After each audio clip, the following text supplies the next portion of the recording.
I am Susan Downey. I'm one of the executive producers of Perry Mason, and I am half of Team Downey, the production company behind the show. My name is Robert Downey Jr. I am also an executive producer on said Perry Mason.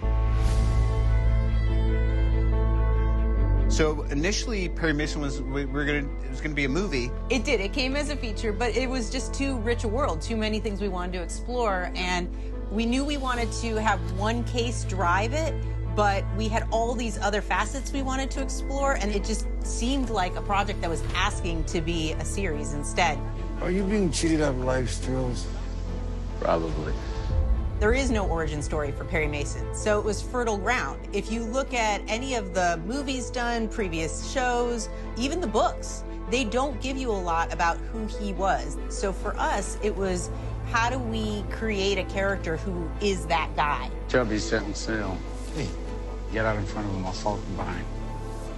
When we first meet Perry, he's not even a lawyer yet. Because if you read the books, for the most part, he's doing PI type of work. He's almost never in the courtroom. And he figures out a lot of what happened by just hitting the streets, knowing the ins and outs of the law, what he could get away with. And we thought that was a pretty exciting starting point.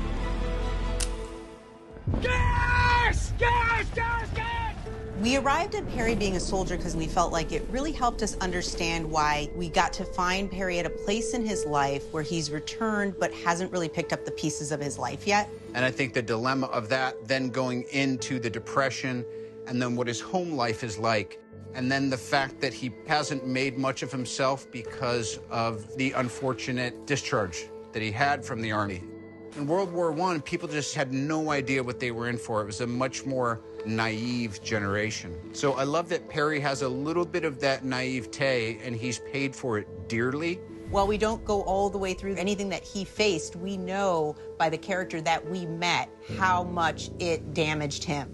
And you need me why, Evie? Because some friend of his is in trouble, the police are involved, and you're good at your job. And then the case of a lifetime comes to him through EB. At first, he's not sure he wants to take on something so heavy, but when he sees someone innocent like Emily, who made choices that weren't smart at the time, he is driven to clear her name, I think in a way that his name wasn't cleared for him in the past. We want Perry to be a bit of a trauma case, because when he sees it repeating itself in these events that are going on around him, there's part of him that says, that's a war I couldn't win, this is a war I have to fight.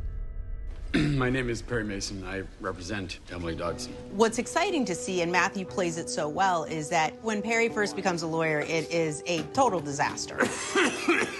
Would you look a minute, Mr. Mason?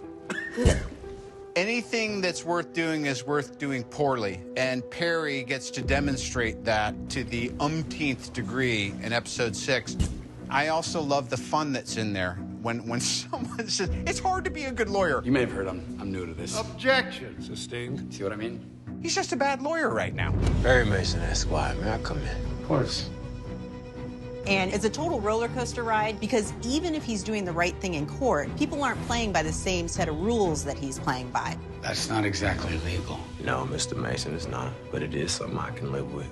He has to make choices along the way on where he's willing to bend and play in the gray areas to keep his client free. And you're as hellbent as he is on covering this up. What you doing when speaking to me, Mr. Mason? It's gonna get way more chaotic before it finds any version of what someone might consider a conclusion. Not one character will come out unchanged. It's bananas.